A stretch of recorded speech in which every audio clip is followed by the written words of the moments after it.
Hola, ¿qué tal estáis? Espero que estéis muy bien.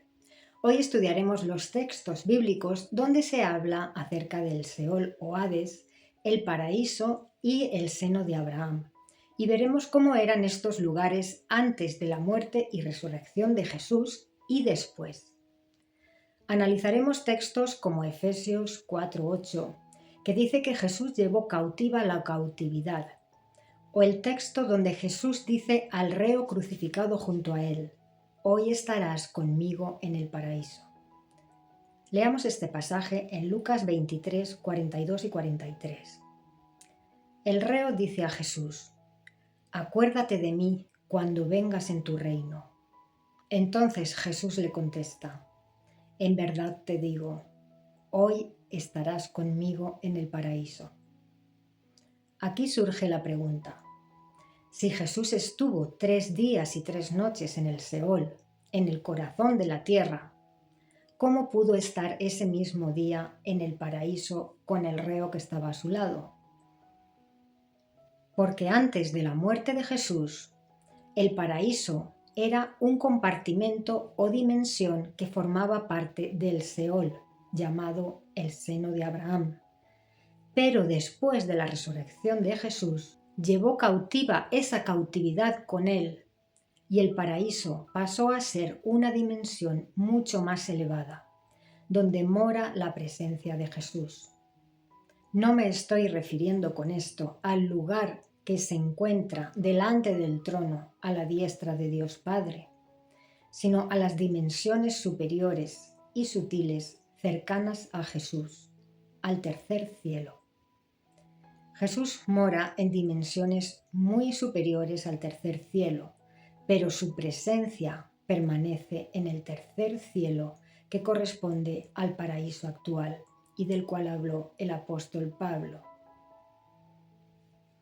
Hoy en día, todos los creyentes en Cristo que están activos en Él y en los cuales Cristo mora, conocen el camino a Cristo, porque Él es el camino, la verdad y la vida. Todo creyente activo en Cristo, nada más morir en la actualidad, es llevado directamente y personalmente con Cristo. Muchas personas están dando testimonio de esto, personas que han vivido una experiencia cercana a la muerte. Ellos han estado muertos durante unos minutos, siendo su electrocardiograma y su electroencefalograma planos. Ellos han vuelto para contarlo. Todas estas personas describen lo mismo, con lo cual no puede ser una alucinación. Describen una paz indescriptible, una luz intensa pero agradable y un amor fraternal, incondicional, que las llena de gozo y plenitud. Hasta el punto que muchas de estas personas no quieren regresar al plano físico y riñen a los doctores por haberlas reanimado y traído de vuelta. No querían volver. Todo esto es solo una parte de lo que sucede al otro lado. Primero se muestra a la persona la existencia de ese paraíso y la presencia de Cristo. Luego toda su vida pasa por delante de sus ojos, como una película, y ahí se determina a qué nivel de vibración irá, desde qué peldaño empezará a subir hasta ese lugar que le fue mostrado al principio, el paraíso. Después de este pequeño juicio por el que todos pasamos después de la muerte, si realmente ha llegado tu hora, se cortará el cordón de plata que nos une a nuestro cuerpo físico y ya no habrá vuelta atrás. Si no es nuestra hora, se nos devolverá a la tierra. Cuando el cordón de plata se rompe, nuestros cuerpos energéticos se reorganizan ya sin el cuerpo físico, de forma que el cuerpo más denso y oscuro queda por fuera, como una capa externa, y será el cristal a través del cual veremos nuestra realidad. Además, iremos a la dimensión que vibre en la misma frecuencia en la que lo estamos haciendo nosotros en ese momento. Pero nuestra energía densa será nuestro nivel de conciencia en ese momento. Por eso es tan importante limpiarse mental y emocionalmente cuando todavía estamos aquí en la tierra, porque es mucho más fácil hacerlo aquí que hacerlo en el más allá. Y es que aquí somos más conscientes que allí. Si tu energía es muy densa allá, quizás no seas consciente ni siquiera de que estás muerto. Por eso dijo Jesús en Mateo 6, 22 y 23, la lámpara del cuerpo es el ojo. Así que si tu ojo, la forma con la que miras y ves a los demás, es bueno, todo tu cuerpo estará lleno de luz. Pero si tu ojo es maligno, todo tu cuerpo estará en oscuridad. Así que si la luz que hay en ti es oscuridad, ¿cuán densa es esa oscuridad? Porque estaremos viendo nuestra realidad a través de ella. Pero si antes de morir te has ocupado en generar buenos pensamientos, buenas palabras y buenas obras, cuando llegues al más allá, tu cuerpo estará lleno de luz e irás directamente a los planos sutiles, al tercer cielo. Jesús estaba explicando exactamente eso. Si tus pensamientos, tu mente y tus emociones son limpios, verás lo bueno que hay en las personas y en este mundo dual, donde puedes elegir pensar y sentir lo bueno o lo malo. Tú decides. Si te es difícil porque tu tendencia es hacia la queja, la crítica, el juicio, y ves lo malo en los demás antes que lo bueno, si tienes tendencia a ver lo negativo de la vida, entonces tienes que autoobservarte desde afuera para detectar esa tendencia que no es nuestra, sino de nuestro ego, y una vez detectada, cambiarla. Hacer la alquimia interna que transforma el plomo en oro, la oscuridad en luz. Haciendo un acto consciente, tomando la decisión firme de desterrar de ti esos malos pensamientos que generan oscuridad en ti y sustituirlos por buenos pensamientos, eligiendo que tu ojo vea la luz que hay en las personas y no su oscuridad. Porque esa oscuridad acabas cargándola tú y baja tu vibración y te hace descender a niveles densos. Por eso es tan importante limpiarse y llenarse de luz aquí y ahora, porque en el otro lado quizás no tengas la conciencia para hacerlo tan rápido como aquí y no logres salir de esas dimensiones densas y oscuras en muchos años, hasta llegar por fin al tercer cielo, donde mora la presencia de Jesús. Nos habló también Jesús de esto en Mateo 5, 25 y 26. Dice, ponte de acuerdo con tu adversario pronto, entre tanto que estás en el camino, mientras estás vivo todavía. No sea que el adversario te entregue al juez, el juez al guardia, y seas echado a la cárcel. Se refiere a ese pequeño juicio que todos tenemos después de la muerte. La cárcel serían las moradas oscuras, las dimensiones más densas.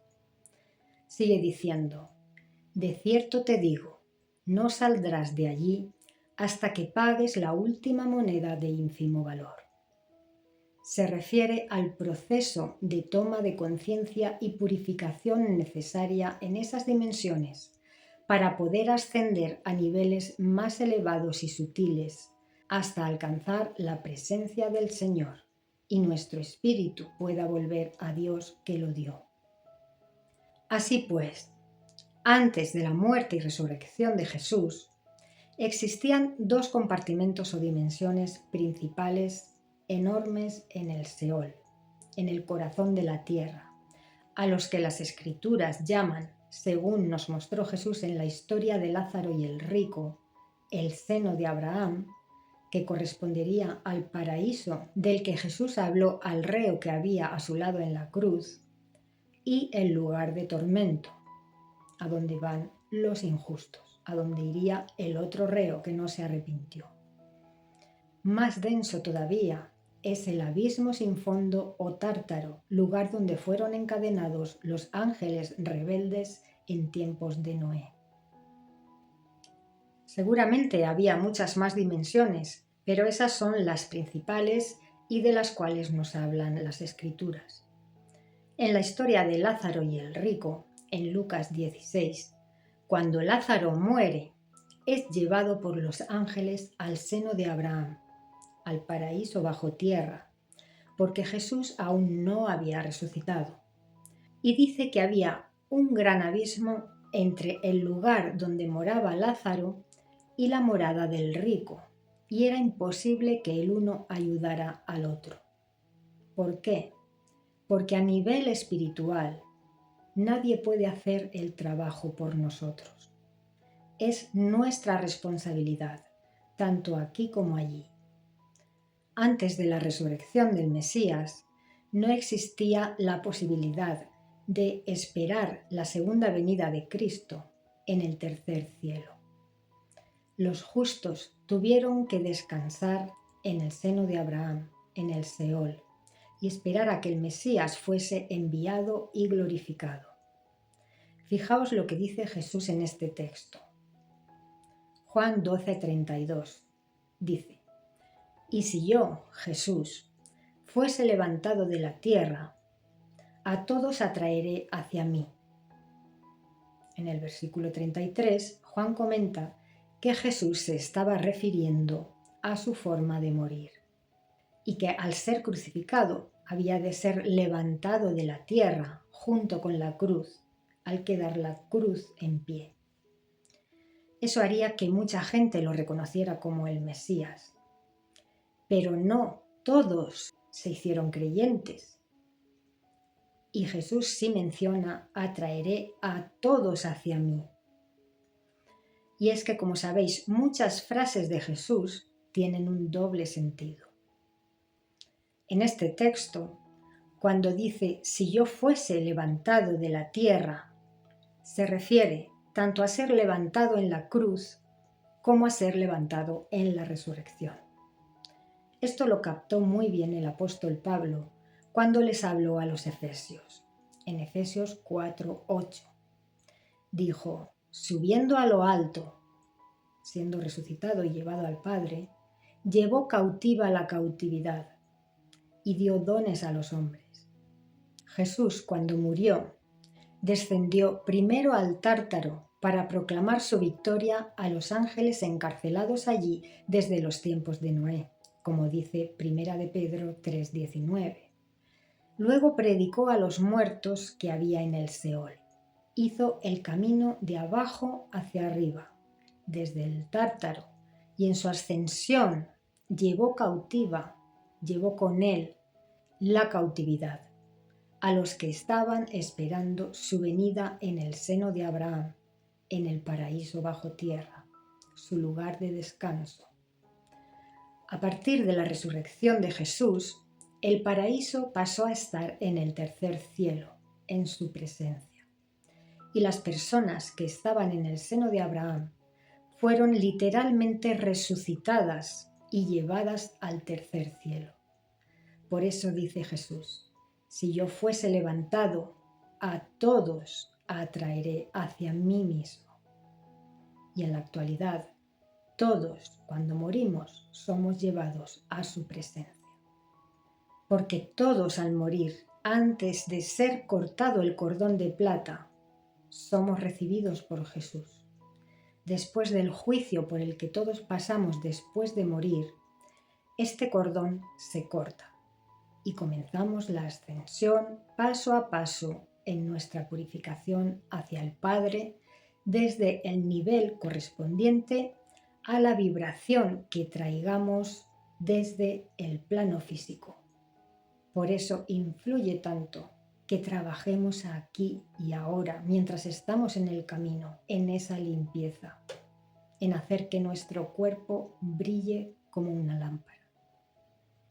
La similitud del hecho de ser Jesús levantado en la cruz también la tenemos en el pasaje de Números, cuando Moisés levantó la serpiente de cobre sobre un mástil. El levantamiento de Moisés de la serpiente de cobre en el mástil, a través de la cual la gente fue salvada en el desierto, es un símil mediante el cual Jesús nos muestra que a través de su muerte, siendo Él levantado de la cruz, y de su resurrección, siendo Él levantado a los cielos, somos librados de la cautividad a la que nos tiene sometida la muerte. Y es que el texto que dice que Jesús llevó cautiva la cautividad se refiere tanto a la liberación del pecado que trae muerte, como a la liberación de las almas de los justos del Seol. De esto nos habla muy claramente el texto bíblico en Juan 3, 13 al 15. Dice: además, fijaos, ningún hombre ha subido al cielo. Está diciendo que antes de la muerte de Jesús, momento en el que fueron dichas estas palabras, nadie había subido al cielo todavía. Las almas de tanto justos como injustos permanecían bajo tierra, en el Seol, aunque en condiciones distintas. Los justos descansaban, como lo hizo Lázaro, y los injustos sufrían, como lo hizo el rico. Pero antes de la muerte de Jesús, nadie había subido al cielo. Sigue diciendo el texto, sino el que descendió del cielo, el Hijo del Hombre. Y fijaos lo que dice ahora Jesús en un contexto de resurrección, de subir al cielo. Dice: porque así como Moisés levantó la serpiente en el desierto, así tiene que ser levantado el Hijo del Hombre, para que todo el que cree en él tenga vida eterna. Fijaos lo que dice Jesús en este texto. Juan 12:32, donde dice que el Mesías sería levantado en la cruz y a todos atraería a sí mismo. Estos dos textos se refieren tanto al levantamiento de Cristo en la cruz como al levantamiento de Cristo en la resurrección. Son textos con doble sentido. La palabra paraíso aparece en el Antiguo Testamento para referirse al jardín de Edén y para hacer referencia a jardines en general. En el Nuevo Testamento, el apóstol Pablo habla de que él fue arrebatado al tercer cielo, pero no utiliza la palabra paraíso, aunque es el mismo lugar.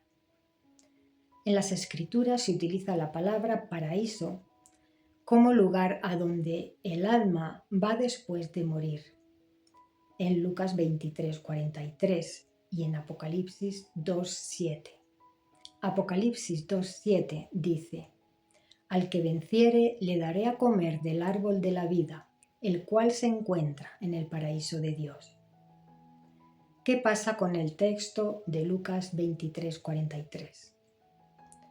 Que quienes tienen la idea preconcebida, la creencia de que cuando uno muere, el cuerpo vuelve al polvo de la tierra y el espíritu vuelve a Dios en un instante, sin necesidad de purificación, los que dicen que no hay nada después de la muerte, ponen una coma que no existe en el texto original, ni existe la coma, ni es esa la forma de expresarse en la escritura bíblica.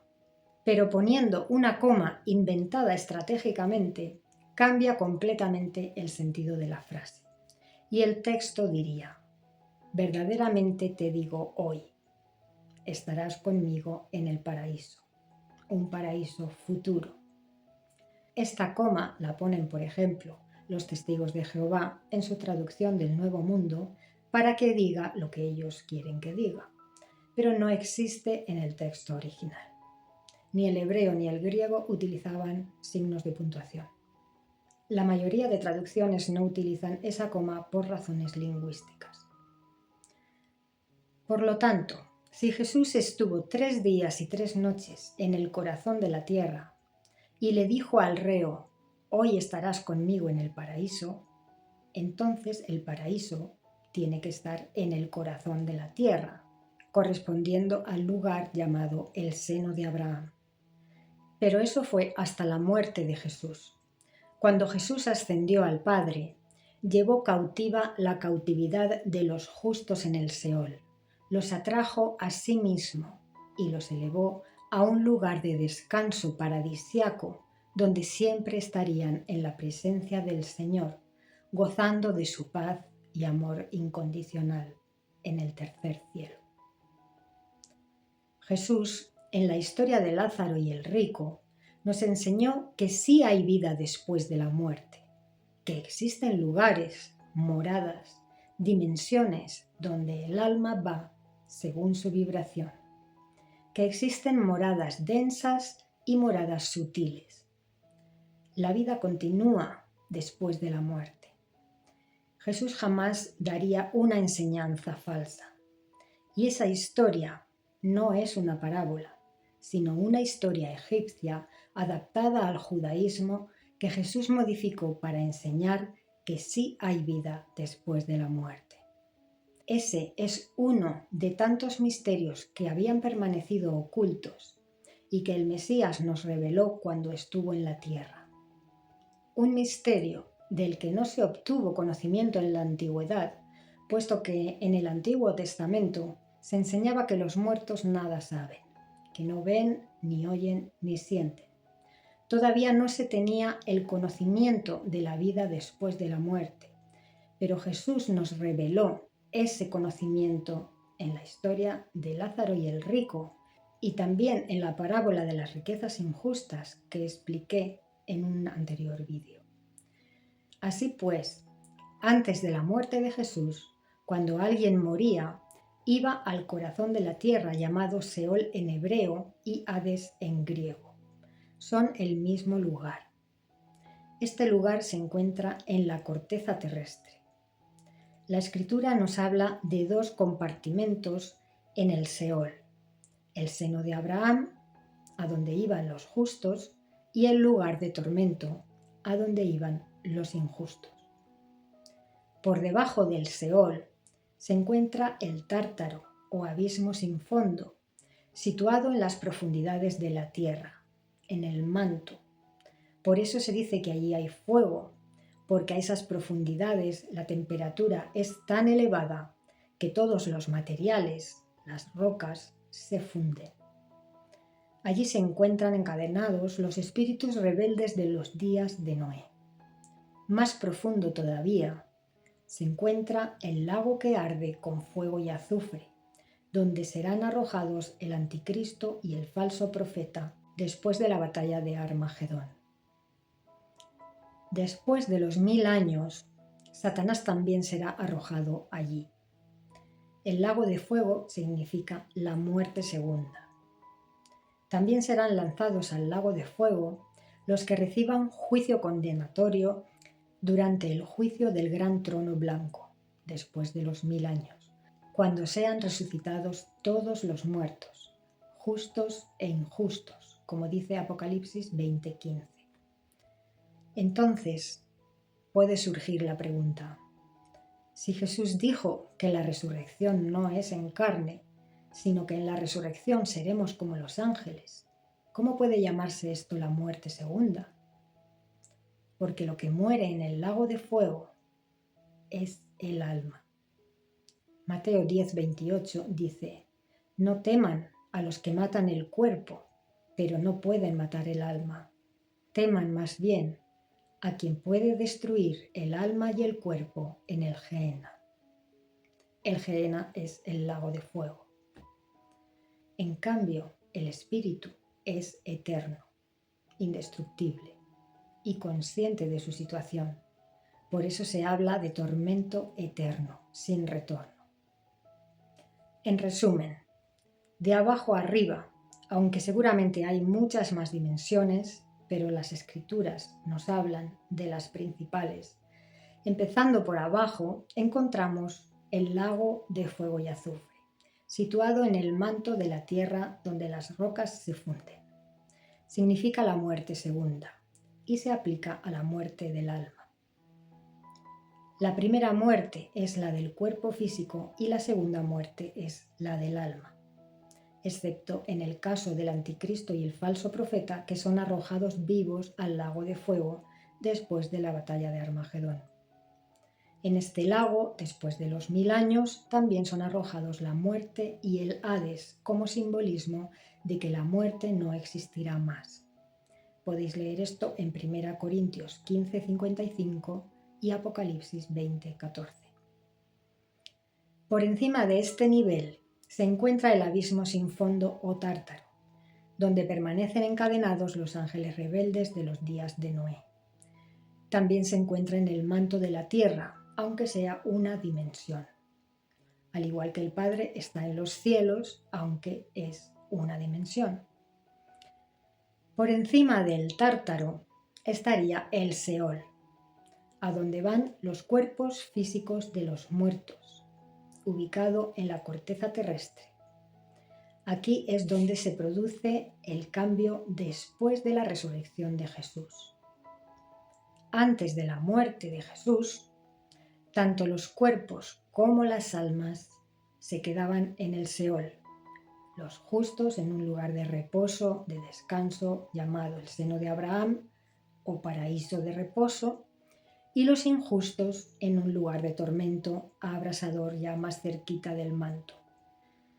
Pero cuando Cristo es resucitado, lleva cautiva la cautividad de estos justos y traslada ese lugar, el seno de Abraham, a los cielos, a su presencia, al tercer cielo, y se le llama paraíso celestial. Así pues, Jesús, llamando paraíso al seno de Abraham, en su conversación con el reo, ya estaba indicando que ese lugar del Seol, el seno de Abraham, sería elevado al tercer cielo y llamado paraíso celestial. También puede darse esta interpretación al texto donde Jesús dice: cuando yo sea levantado de la tierra, atraeré a todos a mí mismo, a todos.